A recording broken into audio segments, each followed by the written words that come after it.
Hello প্রিয় বন্ধুরা, কেমন আছো? আশা করি সকলেই ভালো আছো। আবারও চলে আসলাম নতুন একটি গল্প নিয়ে।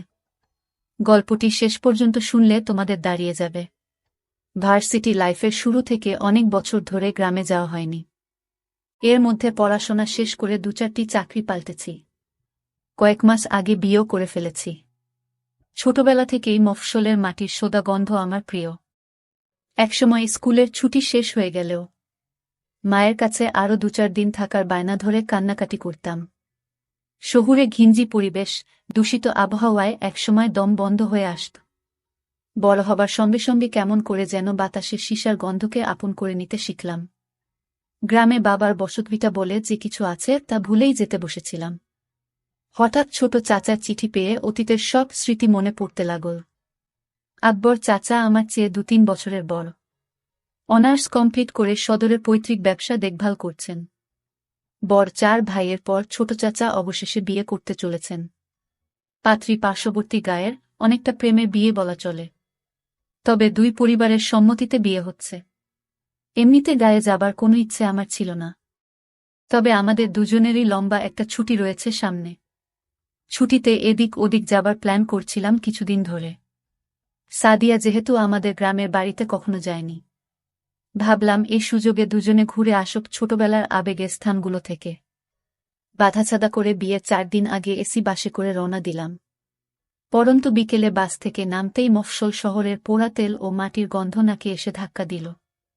রিকশা করে 8 ঘণ্টা পর বাড়ির উঠোনে এসে নামলাম। আকবর চাচা নতুন ঘরের বারান্দায় বসে কয়েকটা লোকের সঙ্গে আলপচারিতায় মগ্ন ছিলেন। রিকশার টুংটাং বেলের শব্দ শুনে আমাদের দেখে হৈ হৈ করে এগিয়ে এলেন।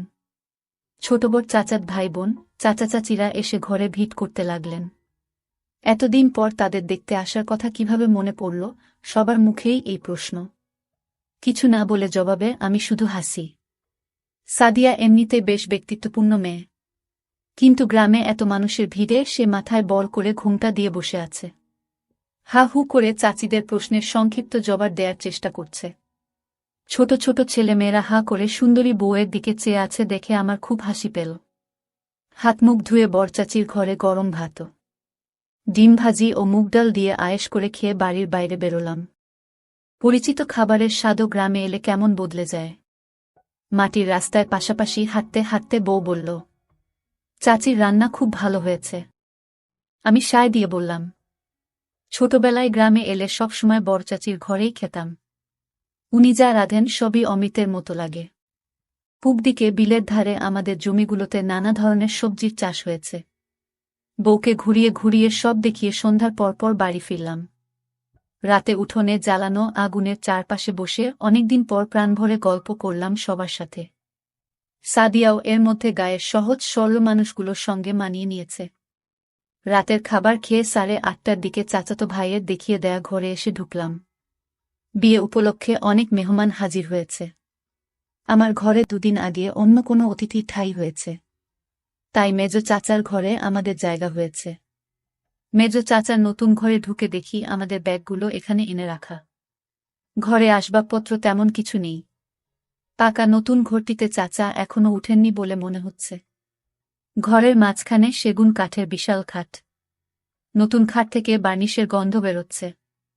খাটে বিছানো পরিষ্কার চাদরের দিকে তাকিয়ে ধপ করে গা এলিয়ে দিতে মনে চাইল, তবে তা করা সম্ভব নয়। বরখাট বলে লম্বালম্বিভাবে শোয়ার ব্যবস্থা না করে পাশাপাশি 4টি বালিশ রাখা হয়েছে। অনেক অতিথি ইতোমধ্যে চলে আসায় বেড শেয়ারিং না করে উপায় নেই। বিছানায় তখন একটি মহিলা ও পুরুষ একপাশে শুয়ে নিজেদের মধ্যে কথা বলছে। আমাদের দেখে লোকটি নিজের পরিচয় দিল। ছোট চাচার বন্ধু, নাম সোহেল। মহিলাটি তার স্ত্রী। লোকটি বেশ মিশুক ধরনের। তাদের বয়সও আমাদের মতোই হবে আন্দাজ করলাম। এটা সেটা নিয়ে কথা বলতে বলতে শুয়ে পড়লাম। সাদিয়া মাঝখানে মহিলাটির পাশে, আমি খাটের পায়ের দিকে শুলাম। সোহেল দম্পতিও আমাদের মতো জার্নি করে ক্লান্ত। বেড সুইচ টিপে লোকটি বাতি নিভিয়ে দিলে চোখ বুঝলাম। 9টার সময় ঘুমানোর অভ্যাস আমাদের নেই।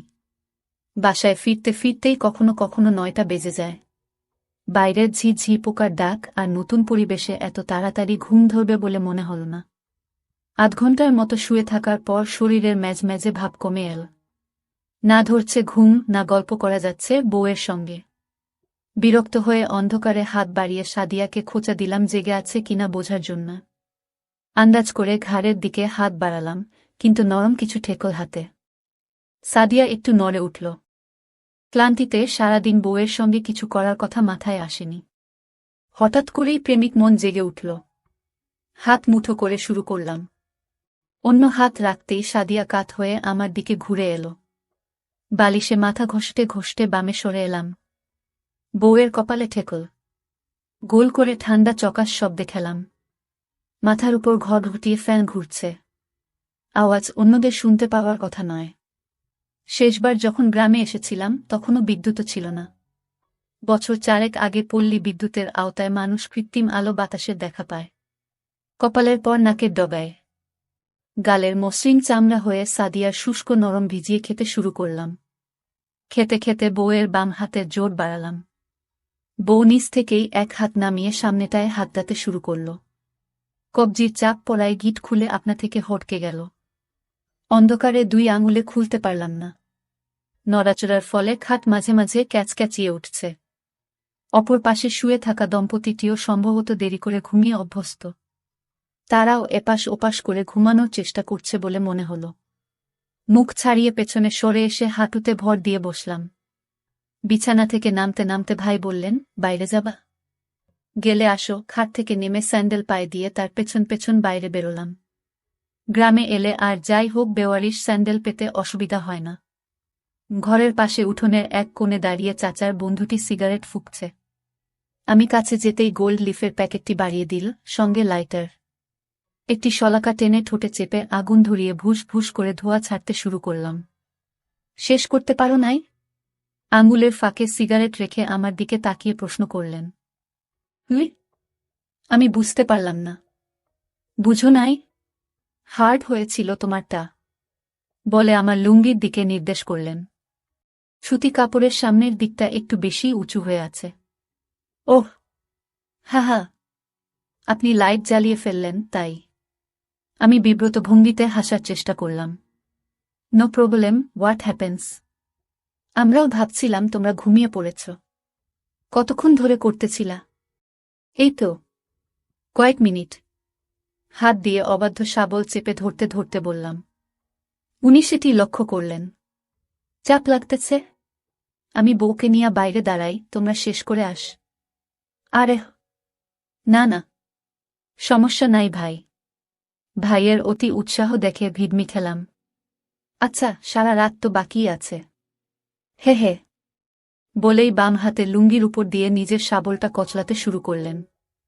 ফ্রেশ হয়ে আসা দরকার, বলে পশ্চিম দিকের অন্ধকারে হারিয়ে গেলেন। শুধু সিগারেটের আগুনের ছোট্ট বিন্দুটি চোখে পড়ছে।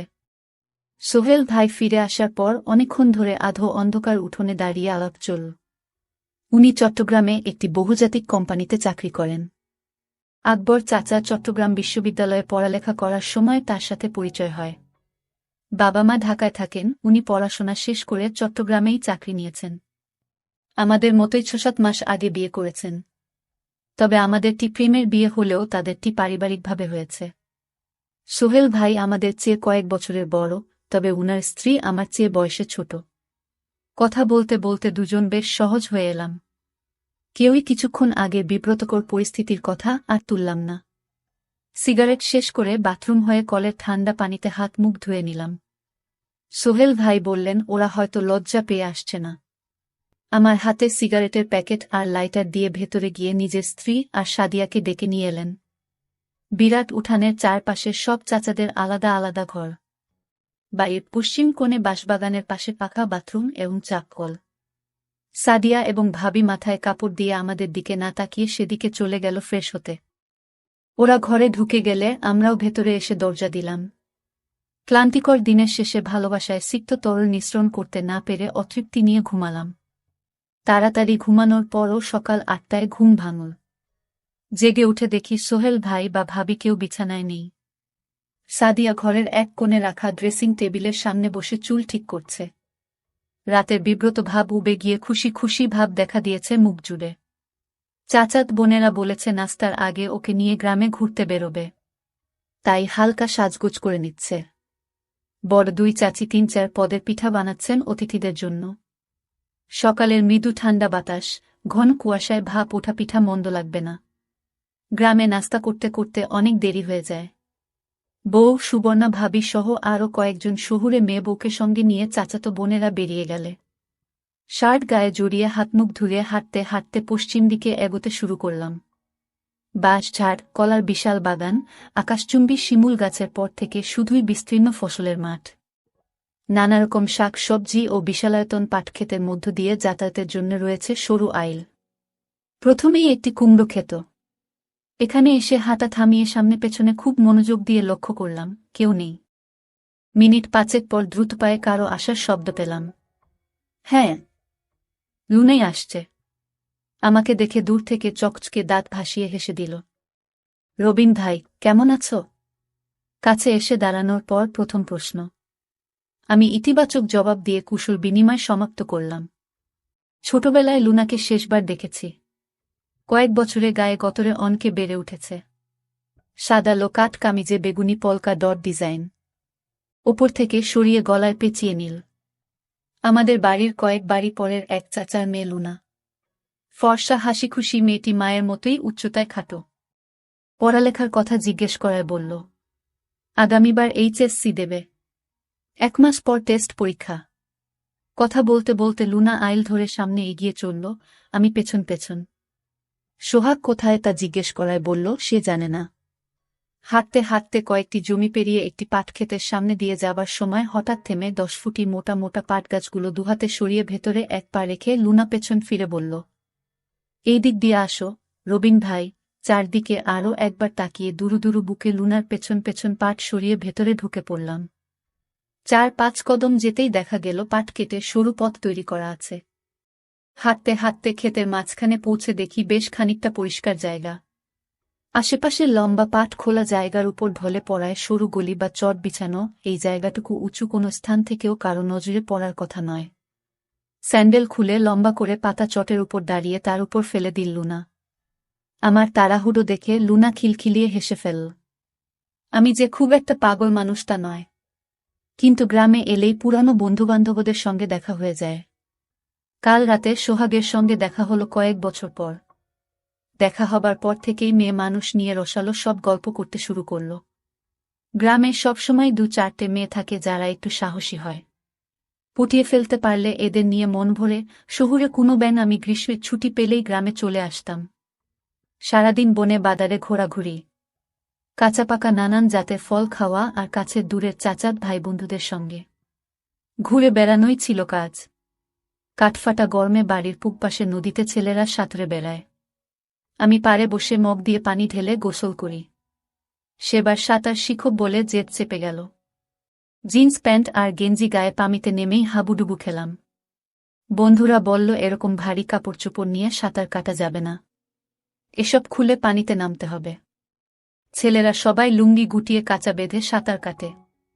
লুঙ্গি পরার অভ্যাস আমার ছিল না। শহরে বড় হওয়ায় ছোটবেলায়ও কারো সামনে উন্মুক্ত হতে পারতাম না। সেদিন দেখা গেল জিন্স না খুলে সাঁতার কাটা সম্ভব হবে না।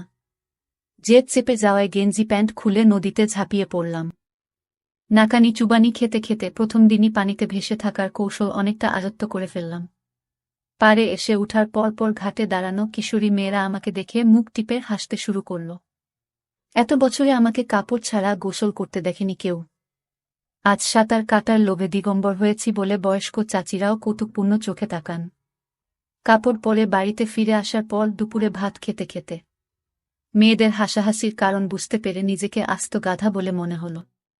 ২-১ বছর আগেও আমার বয়সী ছেলেপেলেরা গায়ে পানিতে ঝাঁপাত। আগমনের পর সবাই কাঁচা বাঁধা শুরু করেছে। আমি সেটি খেয়াল না করে লোমে ঘেরা চিমসানো মেয়েদের সামনে পড়ায় তারা এভাবে হেসেছে। খাওয়া দাওয়া যেমনই বর চাচির ঘরে করতাম। রাতে ঘুমানোর বেলায়ও এঘর ওঘরে বন্ধুদের সঙ্গে থাকতাম। সেদিন রাতে বিছানায় শুয়ে ৪ জন গল্প করছি। কথায় কথায় সোহাগ সাঁতারের কথা তুলল। বলল, কালো আমার উন্মুক্ত হয়ে পানিতে নামা উচিত। এ কথা বলার কারণ হলো আবারও মেয়েদের সামনে আমাকে হাসির পাত্র হতে দেখা। আমি প্রতিবাদ করে বললাম, বাচ্চা থেকে বুড়ি সবাই যেভাবে আমার দিকে তাকাল, তাতে আর কখনোই প্যান্ট ছাড়া তাদের সামনে পড়তে চায় না। খোকন নামের ছেলেটি বিছানার অন্য পাশ থেকে বলল, আমার দেখে মেয়েরা হেসেছে। খোকনের কথার পিঠে সোহাগ জিজ্ঞেস করল, আমারটা দাঁড়ায় কিনা। ইতস্তত করে বললাম, মেয়েদের নিয়ে চিন্তাভাবনা করলে লম্বা আর শক্ত হয়। খোকন জানতে চাইল আমি কাজ শুরু করেছি কিনা। প্রথমে ওসব ব্যাপারে কথা বলতে চাইছিলাম না, কিন্তু ওদের জোড়াজুড়িতে মাঝে মাঝে হাতের কাজ করার কথা বললাম। হাতের কাজ শেষ হলে যে অস্বাভাবিক আনন্দ দেহ ঠান্ডা করে দেয় এ ব্যাপারেও বললাম। খোকন জিজ্ঞেস করল, পক্ষী দাঁড়ালে এটি দিয়ে কিভাবে মেয়েদের সঙ্গে ধুপুর ধাপুর করতে হয় তা জানা আছে কিনা।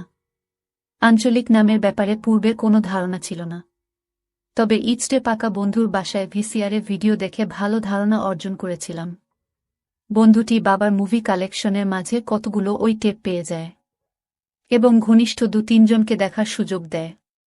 খোকনকে বললাম, ধুপুর ধাপুর করার পদ্ধতি জানা থাকলেও কখনো করার সুযোগ হয়নি।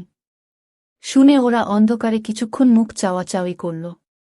খোকন বলে উঠল, কাইলকা দুপুরে আমাগো লগে আইবা গোছল কইরা, তোমারে মজার জিনিস দেহামু। আপনির বউ কই রবিন ভাই? শক্ত কাপড়ের প্রশ্ন শুনে কল্পনা থেকে বাস্তবে ফিরে এলাম। বাড়ির মেয়েদের সাথে ঘুরতে গেছে মনে হয় বলতে বলতে টেনে তুলতে শুরু করলাম। লুনা হাত উঁচু করে তুলে ধরে সাহায্য করল। আপনের বউ নাকি খুব সুন্দর, আমারে দেখাইবেন না? ডান হাত পেছনে এনে দিয়ে লুনা জিজ্ঞেস করল। হুই, আজকা আইসা পইডো বিকাল কইরা, আলাপ করাইয়া দিমু, কাপা ধরা গলায় জবাব দিলাম।